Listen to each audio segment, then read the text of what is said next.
Ibu boleh dijelaskan apa sih SOHO itu dan apa saja produknya dan berapa karyawannya saat ini?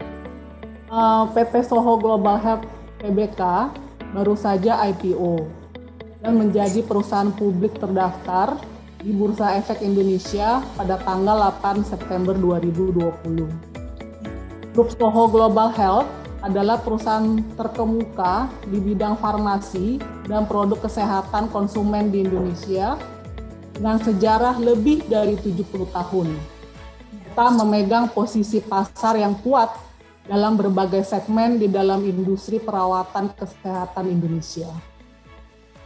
Bisnis farmasi dan perawatan kesehatan grup SOHO Global Health memiliki berbagai macam merek andalan dalam kategori obat bebas, OTX, dan obat resep, dan salah satu distributor produk farmasi dan perawatan kesehatan terbesar di Indonesia. Total karyawan kami adalah per 31 September 2020, kami mempunyai karyawan lebih dari 2.657 karyawan. Wow, cukup besar ya Bu, karena ada 3 entitas besar di bisnisnya SGH ya Bu ya.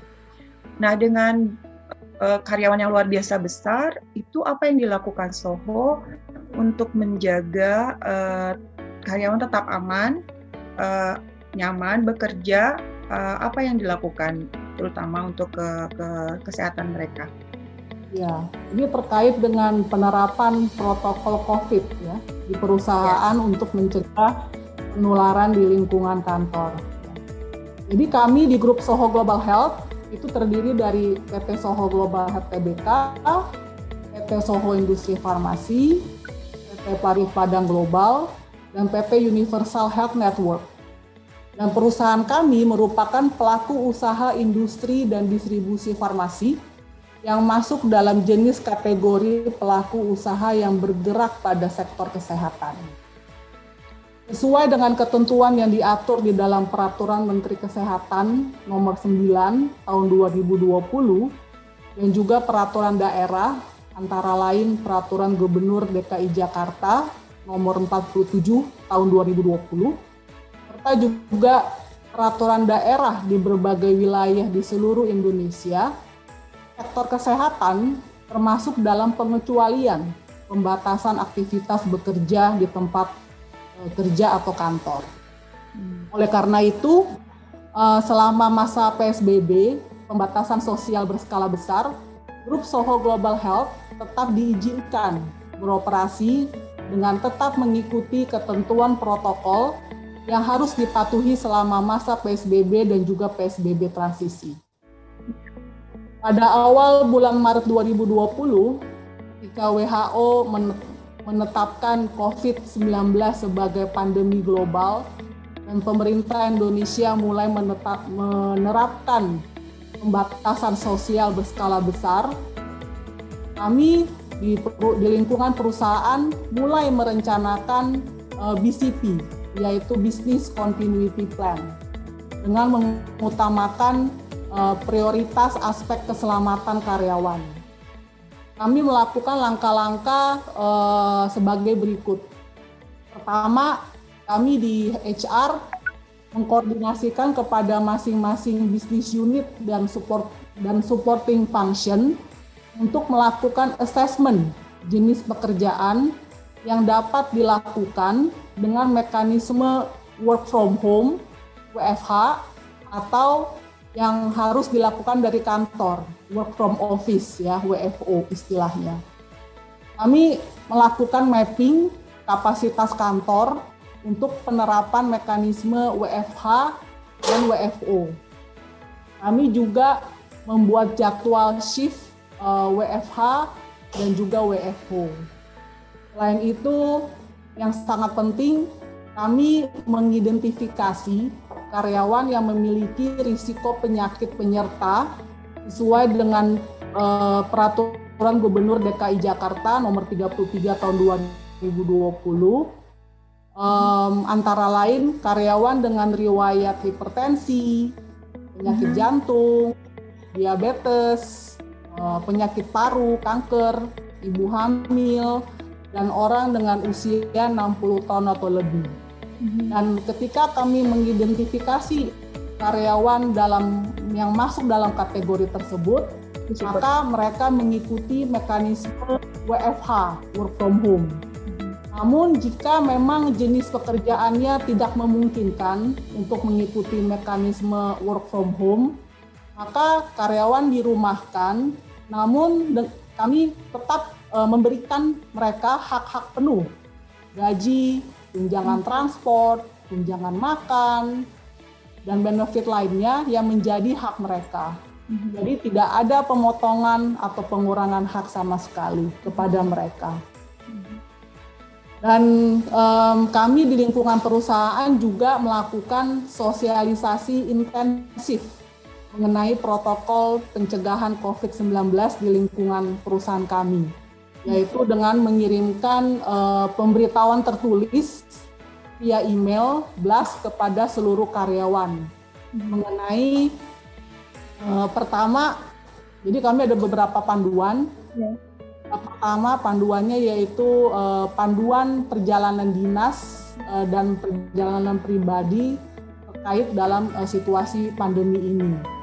Nah, dalam panduan ini kami tidak mengizinkan adanya perjalanan dinas internasional. Dan apabila ada perjalanan dinas domestik, itu sangat-sangat dibatasi. Bahkan hampir tidak ada sama sekali, kecuali untuk keperluan yang amat sangat mendesak. Karena kami mengutamakan aspek keselamatan dan kesehatan karyawan. Dan jika ada perjalanan pribadi atau pertemuan, seminar, acara dengan peserta yang banyak, mereka harus meminta persetujuan atasan dan juga HRD. Dan selain itu, kami menghimbau seluruh pertemuan, seminar, pelatihan harus dilakukan secara virtual atau menggunakan teknologi digital. Dan jika terdapat karyawan yang mengalami gejala klinis yang mirip COVID-19, maka kami menyarankan agar segera menghubungi fasilitas pelayanan kesehatan terdekat dan juga serta diwajibkan melapor ke atasan dan juga HRD. Selain itu, yang kedua, kami juga memberikan panduan pelaksanaan pertemuan dan rapat di grup Soho Global Health terkait kewaspadaan terhadap corona. Kami mengharuskan rapat dilakukan secara virtual atau menggunakan teknologi digital dari tempat kerja masing-masing. Dan kami sangat membatasi pertemuan tatap muka, ya, kecuali apabila diharuskan untuk keperluan yang sangat mendesak dengan memperhatikan protokol kesehatan. Lalu yang selanjutnya kami juga memberikan panduan pedoman pencegahan penularan COVID-19, yaitu di mana kami menjelaskan secara detail bagaimana isi protokol kesehatan yang harus dilakukan oleh seluruh karyawan di lingkungan perusahaan kami. Jadi ada tips-tips menjaga kesehatan diri.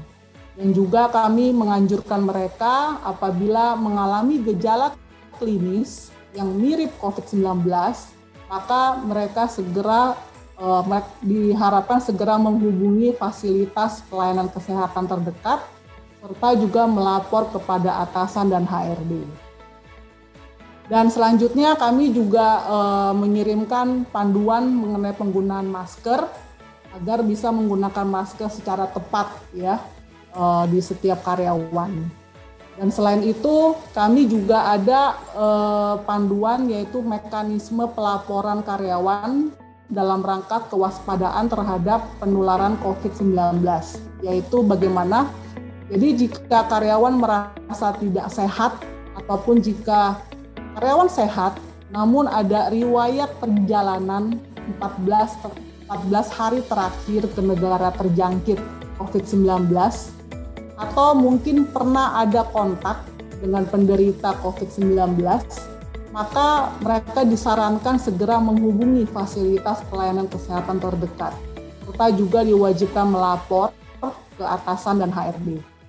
Dan kami juga menghimbau mengenai bagaimana beretika saat mendatangi fasilitas pelayanan kesehatan ya, dan juga etika dalam ketika batuk atau bersin. Jadi kami mensosialisasikan secara detail kepada karyawan kami. Nah, selain pemberitahuan tertulis melalui email, kami juga menghimbau kepada mereka dengan sosialisasi dalam membuat spanduk, ya, spanduk, poster, flyer, ya, mengenai protokol kesehatan dan pencegahan COVID-19 di lingkungan perusahaan, ya, antara lain bagaimana cara pemakaian penggunaan masker yang benar, etika batuk, dan lain-lain. Dan kami juga selalu mengadakan webinar untuk sosialisasi protokol kesehatan bagi karyawan perusahaan kami. Dan di webinar yang kami adakan, para peserta webinar sangat antusias ya, terhadap materi yang dipaparkan dan juga aktif dalam tanya jawab. Jadi ini juga menjadi efektif karena dengan virtual webinar ini bisa menjangkau seluruh karyawan di kantor pusat dan juga seluruh kantor cabang kami di seluruh Indonesia. Apakah di Soho atau SGH, apakah ada semacam satgas khusus untuk COVID gitu? Ada tim khusus itu di bawah timnya Ibu atau gimana, Bu? Ya, jadi kami ada membentuk gugus tugas, ya. Jadi gugus tugas ini terdiri dari berbagai elemen, jadi dari unsur pimpinan, ya, unsur pimpinan, termasuk saya sendiri dan CEO, unsur kepegawaian yaitu HRD, lalu unsur keselamatan dan kesehatan kerja K3, serta unsur kesehatan yaitu kami di perusahaan memiliki dokter perusahaan dan juga tenaga kesehatan baik di kantor pusat, dan juga itu gugus tugas juga meliputi fungsi juga di kantor cabang di Indonesia. Dan selain itu kami membentuk gugus tugas untuk penanganan COVID-19 di internal perusahaan kami. Sangat penting karena ini bertujuan untuk mengawasi jalannya protokol kesehatan dalam rangka pencegahan COVID-19. Nah, jadi gugus tugas bertanggung jawab mengawasi, menegakkan, dan mengingatkan karyawan untuk mematuhi protokol kesehatan selama berada di area perkantoran. Dan juga sesuai ketentuan dari pemerintah, kami di perusahaan menandatangani fakta integritas sebagai komitmen perusahaan dalam mematuhi protokol pencegahan dan pengendalian COVID-19 sesuai dengan anjuran dari pemerintah.